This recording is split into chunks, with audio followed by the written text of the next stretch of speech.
Greetings in the name of our Lord Jesus Christ. My name is the Reverend David Owen. I am the Methodist minister in the Alistair and Duffield section of the Derby Methodist Circuit.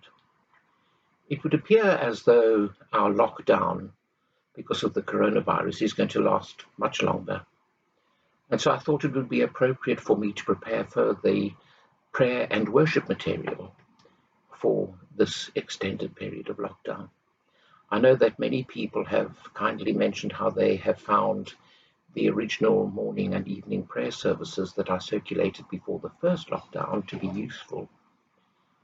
But I think there's now time for a revision, and hopefully one that makes what is on offer available to a wider cross-section of people. This is an introductory film to explain how best to use the new material. Firstly, you will notice that I'm going to be using this material in the front with the chalice, the cross, and the candle, because I don't want the focus to be on me, but rather on our Lord Jesus, our communion with him, and our Lord as the light to the world and in the world, and the light for us. The only reason why I'm still part of this film is that I can't construct the camera in any other way in order to make this possible. So, how to make the best use of the material? Firstly, everybody who will participate in these liturgies needs a text copy. So if you do not have one, please contact me using the email address on the title screen of this film, david.owen@methodist.org.uk. These are short liturgies, one for morning and another for evening prayer. They are designed to be used with paper copy only and alone. When you do this, then you read all the material. You can also use it alone in a variety of different ways. You can read only parts. For example, you will notice that there are opening and closing prayers that are different for each day of the week. Some people might find that they just like to use the opening prayers, the prayers of intercession, and the closing prayers on some occasions, especially if time is limited. On other occasions, even working alone, you might want to take much longer time on some of the prayers, to use them as moments of reflection as well. You can use them without the recording as part of a group of as little as 2. When one reads the standard type and the others read the words in bold type, as we usually do when we celebrate Holy Communion together. On different occasions, the roles can be reversed. It can also be used using Zoom or some other internet system.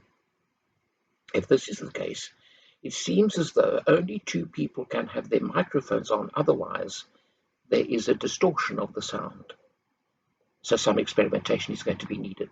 This means that while only 2 people might be heard, everybody else can still participate in the second part, in the bold type. And again, roles can be reversed. If you want to try coming to the Zoom meetings, you can participate as much or as little as you prefer. For example, you can log in with your microphone off, as most people will, and your camera on. Or you could have your camera off and just be there to listen, and when you might not even want anybody else to see you. Or any other combination. I just want people to feel included. It might also depend on one's mood. One might feel that one doesn't want to have the intrusion of somebody seeing into your home and to you, and you just want to participate. At other times, you might want to participate more fully.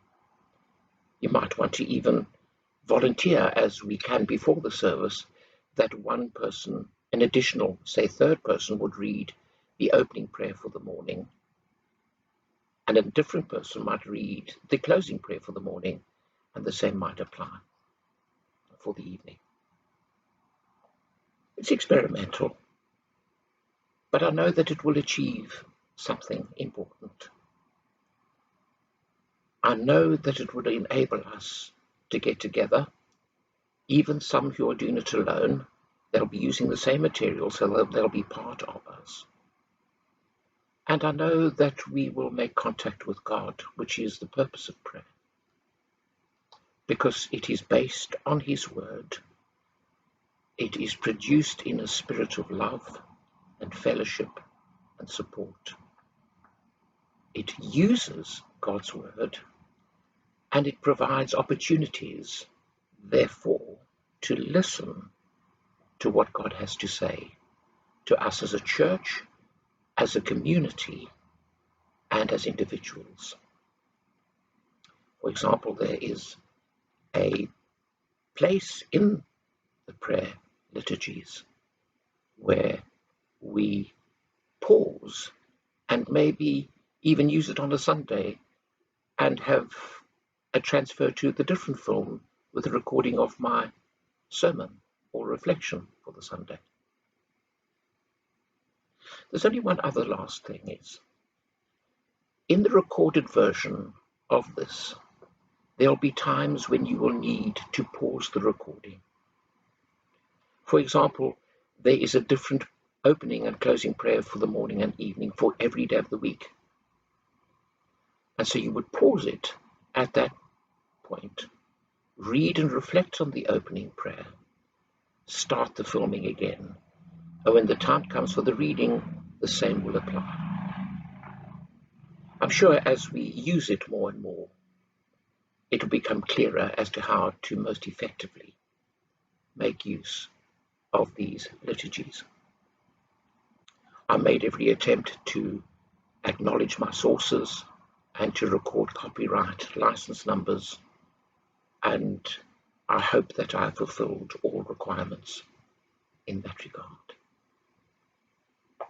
Let us close with a short word of prayer.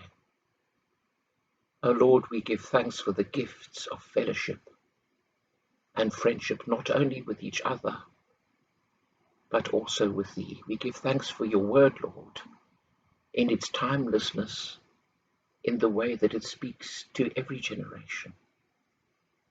As we gather in prayer together, speak to us, enable us to hear what you have to say to us, and equip us to be able to respond in the words, speak, Lord, for thy servants are listening. Amen. May the grace of our Lord Jesus Christ and the love of God and the fellowship of the Holy Spirit be with us all, evermore. Amen.